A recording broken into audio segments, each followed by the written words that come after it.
বল মাছের এই ন্যালপা ভাব আপনারা কিভাবে পরিষ্কার করেন? কেউ করে খোকসার পাতা দিয়ে। তা আমি এত রাতে এখন খোকসার পাতা কোথায় পাবো? তা আমি বেশিরভাগ করি এই যে এই টাইপের শিং মাছ বলেন, বল মাছ বলেন, এই টাইপের মাজুনি দিয়ে, গুনার মাজুনি দিয়ে, এটা বেশিরভাগ আমি মাছ পরিষ্কারের কাজেই লাগাই সব সময়।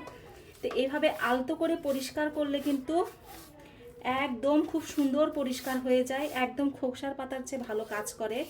আলতোভাবে করতে হবে, বেশি জোরে করলে কিন্তু মাছটা একদম চামড়াটা কেমন জানি হয়ে যাবে, আর আলতোভাবে করলে কিন্তু খুব সুন্দরভাবে এই যে মাছের যে একটা ন্যালপা ভাব থাকে এটা খুব সুন্দরভাবে পরিষ্কার হয়ে যাবে।